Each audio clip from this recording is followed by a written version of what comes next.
ਹਰਦੀਪ ਸਿੰਘ ਨਿੱਜਰ ਕਤਲ ਮਾਮਲੇ ਵਿੱਚ ਜਲਦੀ ਹੀ ਹੋਵੇਗੀ 2 ਵਿਅਕਤੀਆਂ ਦੀ ਗ੍ਰਿਫਤਾਰੀ।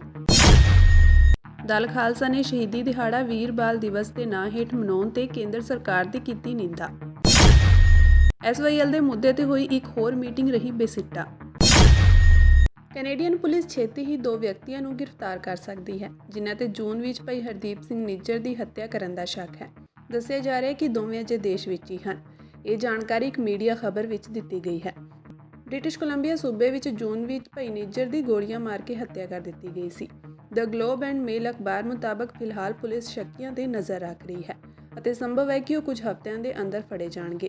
ਅਖਬਾਰ ਨੇ 3 ਅਣਪਛਾਤੇ ਸੂਤਰਾਂ ਦੇ ਹਵਾਲੇ ਨਾਲ ਕਿਹਾ ਹੈ ਕਿ ਨਿੱਜਰ ਦੇ ਕਤਲ ਤੋਂ ਬਾਅਦ ਦੋਵੇਂ ਸ਼ੱਕੀ ਕਾਤਲਾਂ ਨੇ ਕੈਨੇਡਾ ਨਹੀਂ ਛੱਡਿਆ ਅਤੇ ਪੁਲਿਸ ਕਈ ਮਹੀਨਿਆਂ ਤੋਂ ਉਹਨਾਂ ਤੇ ਨਜ਼ਰ ਰੱਖ ਰਹੀ ਸੀ।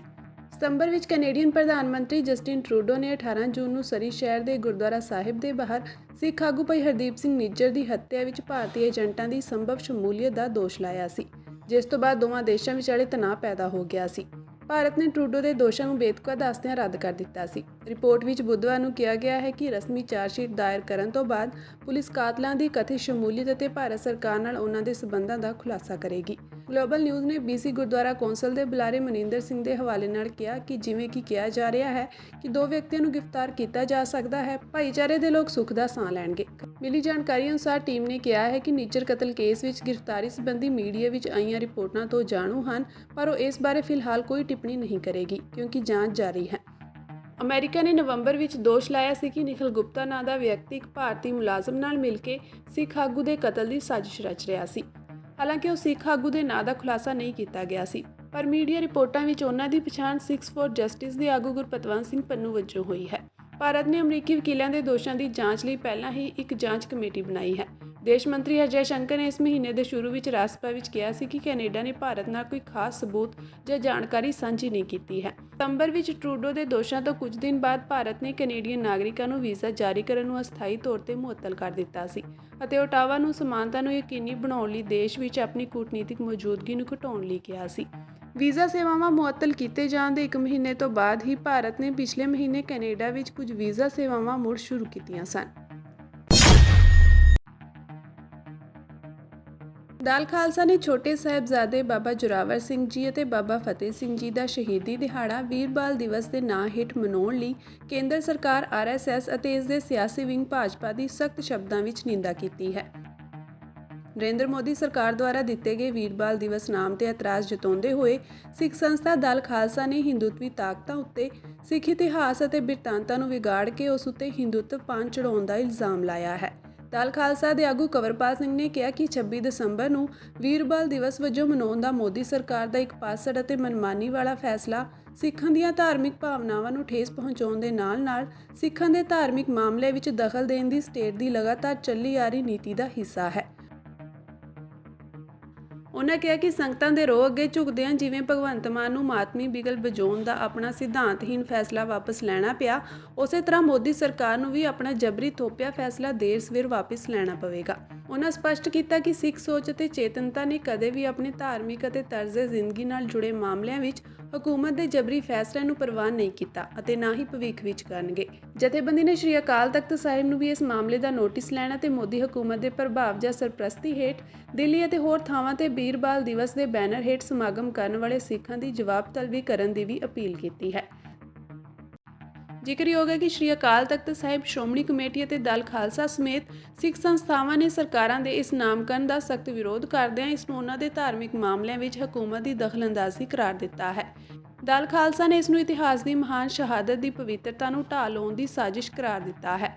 ਉਹਨਾਂ ਦਲੀਲ ਦਿੱਤੀ ਕਿ ਸਾਹਿਬਜ਼ਾਦਿਆਂ ਦੀ ਸ਼ਹਾਦਤ ਗੌਰਵਮਈ ਕਾਰਜ ਸੀ ਜਿਸ ਦੀ ਇਤਿਹਾਸਕ ਮਹਾਨਤਾ ਅਤੇ ਉੱਚਤਾ ਹੈ। ਇਸ ਨੂੰ ਸਿਰਫ ਬਹਾਦਰ ਬੱਚਿਆਂ ਤੱਕ ਕਹਿ ਕੇ ਝੁਠਿਆਇਆ ਨਹੀਂ ਜਾ ਸਕਦਾ। ਪਾਰਟੀ ਦੇ ਜਨਰਲ ਸਕੱਤਰ ਪਰਮਜੀਤ ਸਿੰਘ ਟਾਂਡਾ ਨੇ ਕਿਹਾ ਕਿ ਸਾਹਿਬਜ਼ਾਦੇ ਬਾਲ ਨਹੀਂ ਸਨ, ਉਹ 7 ਅਤੇ 9 ਸਾਲ ਦੀ ਉਮਰ ਵਿੱਚ ਹੀ ਯੋਧੇ ਸਨ, ਬਾਬੇ ਸਨ। ਇਸ ਲਈ ਉਹਨਾਂ ਦੇ ਸ਼ਹੀਦੀ ਦਿਵਸ ਨੂੰ ਵੀਰ ਬਾਲ ਦਿਵਸ ਕਹਿਣਾ ਉਚਿਤ ਨਹੀਂ ਹੈ। ਅੱਜ SYL ਯਾਨੀ ਸਤਲੁਜ ਯਮਨਾ ਲਿੰਕ ਨਹਿਰ ਦੇ ਮੁੱਦੇ ਤੇ ਪੰਜਾਬ ਹਰਿਆਣਾ ਦੀ ਮੀਟਿੰਗ ਹੋਈ। ਅੱਜ ਹੋਈ ਇਸ ਮੀਟਿੰਗ ਵਿੱਚ ਵੀ ਕੋਈ ਹੱਲ ਨਹੀਂ ਨਿਕਲ ਸਕਿਆ ਹੈ। ਮੀਟਿੰਗ ਤੋਂ ਬਾਅਦ ਹਰਿਆਣਾ ਦੇ ਮੁੱਖ ਮੰਤਰੀ ਮਨੋਹਰ ਲਾਲ ਖੱਟਰ ਦਾ ਬਿਆਨ ਆਇਆ ਹੈ। ਉਹਨਾਂ ਮੀਡੀਆ ਨਾਲ ਗੱਲਬਾਤ ਦੌਰਾਨ ਕਿਹਾ ਕਿ ਸੁਪਰੀਮ ਕੋਰਟ ਨੇ ਨਹਿਰ ਬਣਾਉਣ ਦੀ ਗੱਲ ਕਹੀ ਹੈ। ਉਹਨਾਂ ਕਿਹਾ ਕਿ ਅਸੀਂ ਨਹਿਰ ਬਣਾਉਣ ਦੀ ਮੰਗ ਕਰ ਰਹੇ ਹਾਂ ਤੇ ਜੇਕਰ ਭਵਿੱਖ ਵਿੱਚ ਕੋਈ ਦੁਰਘਟਨਾ ਹੋਈ ਤਾਂ ਪੰਜਾਬ ਨੂੰ ਇਸ ਦਾ ਵੱਡਾ ਨੁਕਸਾਨ ਹੋਵੇਗਾ। पॉजिटिव इस नाते से कोई स्टैंड लेकर के, और जैसा सुप्रीम कोर्ट ने कहा कि एग्जीक्यूशन का ये विषय है, जो सुप्रीम कोर्ट ने ऑर्डर दिया कि एसवाईएल का निर्माण होना चाहिए, तो वर्तमान में जो स्थिति है उसका एफिडेविट पंजाब सरकार, केंद्र सरकार, हमने तो अपनी एक अपील की हुई है। हमने तो कहा कि इसको एसवाईएल को नहर को बनाना ही चाहिए, तो अगली बार पॉजिटिवली कोई ना कोई सोच विचार करके और एफिडेविट दें, ऐसा एक विषय आया है। और कुल मिलाकर के डिस्कशन जो है एमिकेबली हुआ है, उसमें किसी प्रकार का कोई तनाव नहीं था।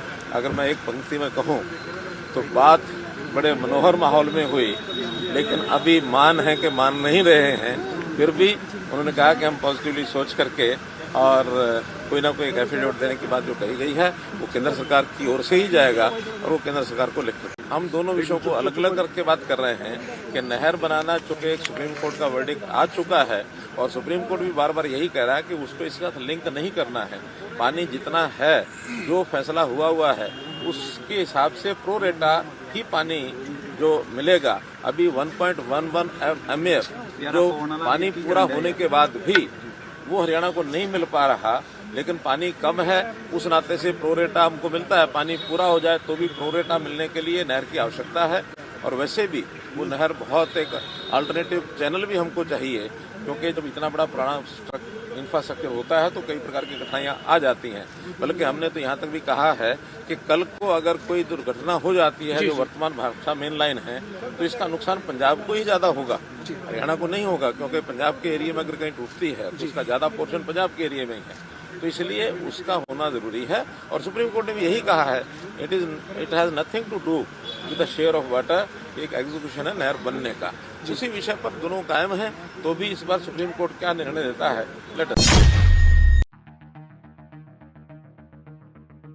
ਸ਼੍ਰੋਮਣੀ ਗੁਰਦੁਆਰਾ ਪ੍ਰਬੰਧਕ ਕਮੇਟੀ ਵੱਲੋਂ 1 ਜਨਵਰੀ 2024 ਨੂੰ ਜਥੇਦਾਰ ਗੁਰਦੇਵ ਸਿੰਘ ਕੌਂਕੇ ਦਾ ਸ਼ਹੀਦੀ ਦਿਹਾੜਾ ਮਨਾਇਆ ਜਾਵੇਗਾ।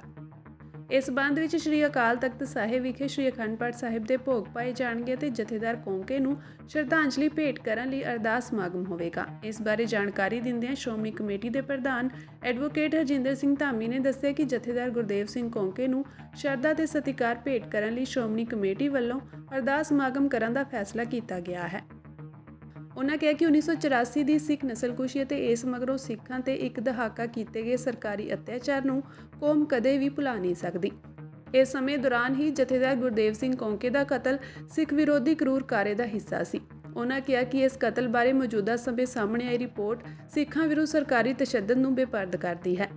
ਐਡਵੋਕੇਟ ਧਾਮੀ ਨੇ ਆਖਿਆ ਕਿ ਜਥੇਦਾਰ ਗੁਰਦੇਵ ਸਿੰਘ ਕੌਂਕੇ ਦੀ ਸ਼ਹਾਦਤ ਨੂੰ ਯਾਦ ਕਰਦਿਆਂ ਸ਼੍ਰੋਮਣੀ ਕਮੇਟੀ ਵੱਲੋਂ 30 ਦਸੰਬਰ 2023 ਨੂੰ ਸ੍ਰੀ ਅਕਾਲ ਤਖਤ ਸਾਹਿਬ ਵਿਖੇ ਸ੍ਰੀ ਅਖੰਡ ਪਾਠ ਸਾਹਿਬ ਆਰੰਭ ਕੀਤਾ ਜਾਵੇਗਾ, ਜਿਸ ਦਾ ਭੋਗ 1 ਜਨਵਰੀ 2024 ਨੂੰ ਪਵੇਗਾ। ਸ਼੍ਰੋਮਣੀ ਕਮੇਟੀ ਪ੍ਰਧਾਨ ਨੇ ਸਿੱਖ ਪੰਥ ਨੂੰ ਅਪੀਲ ਕੀਤੀ ਕਿ ਜਥੇਦਾਰ ਕੌਂਕੇ ਨੂੰ ਸ਼ਰਧਾਂਜਲੀ ਦੇਣ ਲਈ ਕੀਤੇ ਜਾ ਰਹੇ ਇਸ ਅਰਦਾਸ ਸਮਾਗਮ ਵਿੱਚ ਸ਼ਾਮਿਲ ਹੋਣ।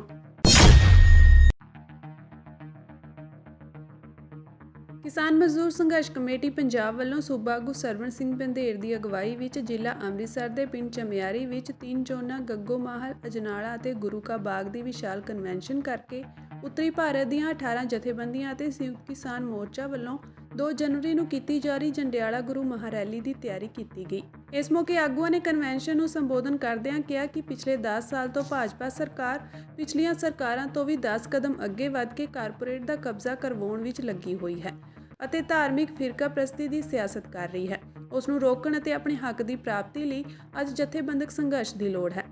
ਉਨ੍ਹਾਂ ਕਿਹਾ ਕਿ 2 ਜਨਵਰੀ ਨੂੰ ਦਿੱਲੀ ਮੋਰਚੇ ਦੀਆਂ ਲਟਕ ਰਹੀਆਂ ਕਿਸਾਨ ਮਜ਼ਦੂਰਾਂ ਸੰਬੰਧੀ ਮੰਗਾਂ ਜਿਵੇਂ ਸਾਰੀਆਂ ਫਸਲਾਂ ਦੀ ਖਰੀਦ ਤੇ MSP ਗਾਰੰਟੀ ਕਾਨੂੰਨ, ਸਵਾਮੀਨਾਥਨ ਕਮਿਸ਼ਨ ਦੀ ਰਿਪੋਰਟ ਅਨੁਸਾਰ ਫਸਲਾਂ ਦੇ ਭਾਅ, ਫਸਲੀ ਬੀਮਾ ਯੋਜਨਾ, ਬਿਜਲੀ ਬਿੱਲ 2020 ਨੂੰ ਪੂਰੀ ਤਰ੍ਹਾਂ ਰੱਦ ਕਰਨਾ, ਕਿਸਾਨ ਅਤੇ ਮਜ਼ਦੂਰਾਂ ਦੀ ਪੂਰਨ ਕਰਜ਼ ਮੁਆਫੀ, ਲਖੀਮਪੁਰ ਖੀਰੀ ਕਤਲकांड ਦਾ ਇਨਸਾਫ, ਦਿੱਲੀ ਮੋਰਚੇ ਦੌਰਾਨ ਪਾਏ ਗਏ ਪੁਲਿਸ ਕੇਸ ਰੱਦ, ਜ਼ਮੀਨ ਐਕਵਾਇਰ ਕਰਨ ਸੰਬੰਧੀ 2013 ਦਾ ਕਾਨੂੰਨ ਉਸੇ ਰੂਪ ਵਿੱਚ ਲਾਗੂ ਕੀਤਾ ਜਾਵੇ, ਸ਼ਹੀਦ ਪਰਿਵਾਰਾਂ ਨੂੰ ਮੁਆਵਜ਼ਾ ਤੇ ਨੌਕਰੀਆਂ ਦਿੱਤੀਆਂ ਜਾਣ, ਵਿਸ਼ਵ ਵਪਾਰ ਸੰਸਥਾ ਨਾਲ ਕੀਤੇ ਸਮਝੌਤਿਆਂ ਵਿੱਚੋਂ ਭਾਰਤ ਬਾਹਰ ਆਵੇ, 58 ਸਾਲ ਦੀ ਉਮਰ ਦੇ ਕਿਸਾਨ ਅਤੇ ਖੇਤ ਮਜ਼ਦੂਰ ਦੀ 10,000 ਰੁਪਏ ਪ੍ਰਤੀ ਮਹੀਨਾ ਪੈਨਸ਼ਨ ਸਕੀਮ ਲਾਗੂ ਕੀਤੀ ਜਾਵੇ।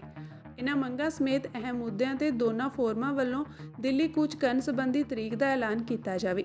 ਆਗੂਆਂ ਨੇ ਕਿਹਾ ਕਿ ਜਥੇਬੰਦੀ ਵੱਲੋਂ ਅਪੀਲ ਹੈ ਕਿ ਕਨਵੈਨਸ਼ਨ ਵਿੱਚ ਮੌਜੂਦ ਸਭ ਕਿਸਾਨਾਂ, ਮਜ਼ਦੂਰਾਂ ਅਤੇ ਬੀਬੀਆਂ ਵੱਲੋਂ ਪਿੰਡਾਂ ਵਿੱਚ ਵੱਡੇ ਪੱਧਰ ਤੇ ਆਉਂਦੇ ਸੰਘਰਸ਼ ਸੰਬੰਧੀ ਪ੍ਰੋਗਰਾਮਾਂ ਬਾਰੇ ਪ੍ਰਚਾਰ ਕੀਤਾ ਜਾਵੇ। ਮੈਂ ਸਰਵਣ ਸਿੰਘ ਪੰਧੇਰ ਕਿਸਾਨ ਮਜ਼ਦੂਰ ਸੰਘਰਸ਼ ਕਮੇਟੀ ਪੰਜਾਬ ਤੋਂ ਅੱਜ ਦੇਖ ਲਿਓ ਵੀ ਸਾਰੀ ਦਿਹਾੜੀ ਸੂਰਜ ਵੀ ਨਹੀਂ ਚੜਨਾ ਔਰ ਧੁੰਦ ਹੁਣ ਲਗਭਗ 2 ਵਜੇ ਵੱਧ ਰਹੀ ਆ ਮਾਝੇ ਦੇ ਵਿੱਚ। ਇਹ ਲਗਭਗ ਦਰਿਆ ਦੇ ਨੇੜੇ ਦਾ ਇਲਾਕਾ ਹੈਗਾ। ਅੱਜ ਗੁਰੂ ਕਾ ਬਾਗ, ਅਜਨਾਲਾ, ਗੱਗੋਮਲ 3 ਜ਼ੋਨਾਂ ਦੀ ਇੱਥੇ ਕਨਵੈਨਸ਼ਨ ਸੀ, ਜਿਹੜੀ 2 ਨੂੰ ਜੰਡਿਆਲਾ ਗੁਰੂ ਤੇ 6 ਨੂੰ ਬਰਨਾਲਾ ਮੰਡੀ ਦੇ ਵਿੱਚ ਵੱਡੀਆਂ ਮਹਾਰੈਲੀਆਂ ਹੋਣੀਆਂ, ਉਹਦੀ ਤਿਆਰੀ ਕਰ ਰਹੇ ਆ, ਜਿਹਦੇ ਵਿੱਚ ਗਾਹਾਂ ਦਿੱਲੀ ਮੋਰਚੇ ਦਾ ਐਲਾਨ ਹੋਣਾ। ਜੇ ਇੰਨੀ ਕੜਾਕੇ ਦੀ ਠੰਡ ਵਿੱਚ ਲੋਕ ਆ ਰਹੇ ਨੇ ਤੇ ਇਹ ਦਿੱਲੀ ਵੱਲ ਨੂੰ ਵੀ ਵਤੀਰਾਂ ਘੱਤਣਗੇ। MSP ਗਰੰਟੀ ਕਾਨੂੰਨ ਬਣਾਉਣਾ ਵਾ, ਲਖੀਮਪੁਰ ਖੀਰੀ ਦਾ ਇਨਸਾਫ ਲੈਣਾ, ਦਿੱਲੀ ਸਮੇਤ ਸਾਰੇ ਦੇਸ਼ ਦੇ ਜਿਹੜੇ ਪਾਏ ਕੇਸ ਆ ਉਹ ਵਾਪਸ ਕਰਵਾਉਣੇ ਹੈਗੇ ਆ। ਬਿਜਲੀ ਸੋਧ ਬਿੱਲ ਉਹ ਜਿਹੜਾ ਖਲੜਾ ਲੈ ਕੇ ਆ ਰਹੇ ਆ ਉਹ ਰੱਦ ਕਰਨਾ। ਪ੍ਰਦੂਸ਼ਣ ਐਕਟ ਦੇ ਵਿੱਚੋਂ ਖੇਤੀ ਸੈਕਟਰ ਨੂੰ ਬਾਹਰ ਕਰਾਉਣਾ। ਔਰ ਸਭ ਤੋਂ ਵੱਡੀ ਗੱਲ, ਜਿਹੜਾ ਖੇਤੀ ਮੰਡੀ ਨੂੰ ਤੋੜਨ ਦਾ, ਜ਼ਮੀਨਾਂ ਖੋਹਣ ਦਾ ਸਾਡੇ ਤੇ ਹਮਲਾ ਤੇਜ਼ ਕਰ ਰਹੀ ਸਰਕਾਰ, ਹੁਣ ਸਰਕਾਰ ਵਿਦੇਸ਼ਾਂ ਤੋਂ ਫਸਲਾਂ ਮੰਗਾ ਕੇ ਜਿਹੜੀ ਉੱਤੇ ਇਨਪੁਟ ਡਿਊਟੀ ਆ ਉਹ ਖਤਮ ਕਰਕੇ ਸਾਡੀ ਖੇਤੀ ਮੰਡੀ ਖਤਮ ਕਰਨ ਜਾ ਰਹੀ ਆ। ਔਰ ਇਹਦੇ ਨਾਲ ਦੀ ਨਾਲ ਜਿਹੜਾ ਜ਼ਮੀਨ ਕਵੈਰ ਦਾ ਐਕਟ ਆ ਉਹਦੇ ਵਿੱਚੋਂ ਕਿਸਾਨ ਦੀ ਮਰਜ਼ੀ ਤੋਂ ਬਗੈਰ ਜ਼ਮੀਨਾਂ ਖੋਹਣੀਆਂ, ਉਹ ਕਾਨੂੰਨ ਵੀ ਪਾਸ ਕਰਨ ਵਾਲੀ ਆ। ਸੋ ਸਾਰੇ ਪੰਜਾਬ ਦੇ ਲੋਕਾਂ ਨੂੰ, ਬੁੱਧੀਜੀਵੀਆਂ ਨੂੰ, ਪੱਤਰਕਾਰ ਭਾਈਚਾਰਾ ਨੂੰ, ਸਾਰੀਆਂ ਦੇਸ਼ ਦੀਆਂ ਜਥੇਬੰਦੀਆਂ ਨੂੰ ਅਪੀਲ ਆ ਸਾਡੀ ਵੀ ਇਸ ਮੋਰਚੇ ਵਿੱਚ ਸਾਡਾ ਸਹਿਯੋਗ ਦਿਓ ਤੇ 2 ਦੀ ਜੰਡਿਆਲਾ ਗੁਰੂ ਰੈਲੀ ਵਿੱਚ ਵੱਧ ਤੋਂ ਵੱਧ ਗਿਣਤੀ ਵਿੱਚ ਪਹੁੰਚਣ ਦਾ ਸਾਡਾ ਸੱਦਾ ਵਾ। ਜਾਸੂਸੀ ਦੇ ਦੋਸ਼ ਕਾਰਨ ਕਤਰ ਵਿੱਚ ਮੌਤ ਦੀ ਸਜ਼ਾ ਦਾ ਸਾਹਮਣਾ ਕਰ ਰਹੇ 8 ਭਾਰਤੀਆਂ ਦੀ ਸਜ਼ਾ ਘਟਾ ਦਿੱਤੀ ਗਈ ਹੈ। ਵਿਦੇਸ਼ ਮੰਤਰਾਲੇ ਨੇ ਅੱਜ ਇੱਥੇ ਦੱਸਿਆ ਕਿ ਸਜ਼ਾਵਾਂ ਘੱਟ ਕਰਨ ਬਾਰੇ ਵਿਸਥਾਰਪੂਰਵਕ ਫੈਸਲੇ ਦੀ ਉਡੀਕ ਕੀਤੀ ਜਾ ਰਹੀ ਹੈ ਤੇ ਕਤਰ ਦੇ ਅਧਿਕਾਰੀਆਂ ਨਾਲ ਸੰਪਰਕ ਬਰਕਰਾਰ ਹੈ।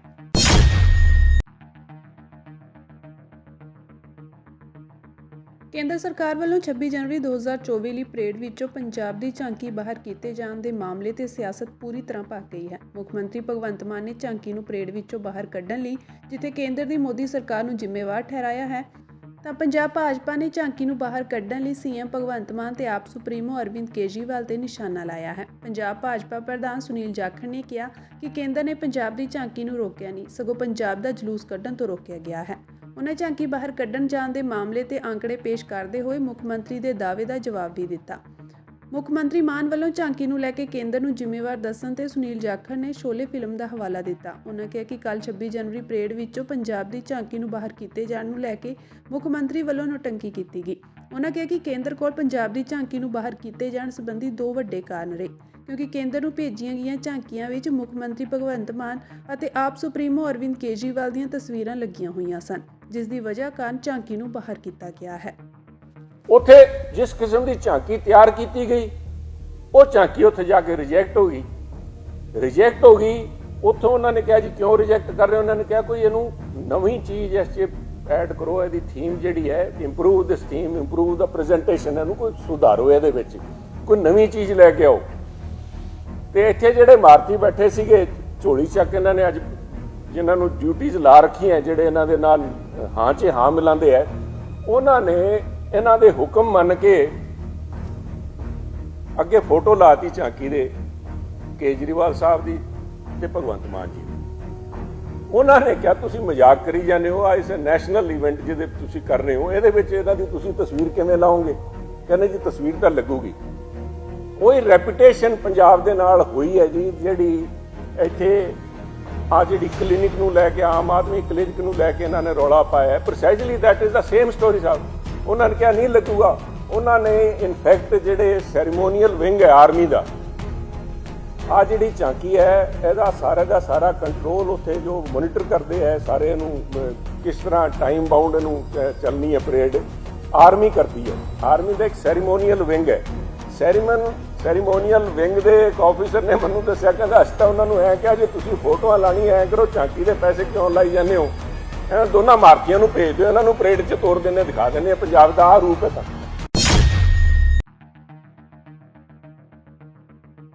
SYL ਦੇ ਮੁੱਦੇ ਤੇ ਜਿੱਥੇ ਹਰਿਆਣਾ ਦੇ ਮੁੱਖ ਮੰਤਰੀ ਮਨੋਹਰ ਲਾਲ ਖੱਟਰ ਨੇ ਆਪਣਾ ਪੁਰਾਣਾ ਸਟੈਂਡ ਦੁਹਰਾਇਆ, ਉੱਥੇ ਹੀ ਪੰਜਾਬ ਦੇ ਮੁੱਖ ਮੰਤਰੀ ਭਗਵੰਤ ਮਾਨ ਨੇ ਵੀ ਆਪਣਾ ਸਟੈਂਡ ਸਪਸ਼ਟ ਕੀਤਾ। ਉਨ੍ਹਾਂ ਕਿਹਾ ਕਿ ਪੰਜਾਬ ਕੋਲ ਪਾਣੀ ਨਹੀਂ ਹੈ, ਪੰਜਾਬ ਦਾ 70% ਹਿੱਸਾ ਪਹਿਲਾਂ ਹੀ ਡਾਰਕ ਜ਼ੋਨ ਵਿੱਚ ਹੈ। ਉਨ੍ਹਾਂ ਕਿਹਾ ਕਿ ਅਸੀਂ ਮੰਨਦੇ ਹਾਂ ਕਿ ਹਰਿਆਣਾ ਨੂੰ ਪਾਣੀ ਚਾਹੀਦਾ ਹੈ, ਪਰ ਪਾਣੀ ਲੈਣ ਦੇ ਉਨ੍ਹਾਂ ਕੋਲ ਹੋਰ ਕਈ ਰਸਤੇ ਹਨ। ਉਨ੍ਹਾਂ ਕਿਹਾ ਕਿ ਪੰਜਾਬ ਦਾ ਸਤਲੁਜ ਦਰਿਆ ਨਹੀਂ ਰਿਹਾ, ਸਾਨੂੰ ਆਪ ਹੋਰ ਪਾਣੀ ਦੀ ਲੋੜ ਹੈ, ਤਾਂ ਅਸੀਂ ਹਰਿਆਣਾ ਨੂੰ ਪਾਣੀ ਕਿਵੇਂ ਦੇ ਸਕਦੇ ਹਾਂ।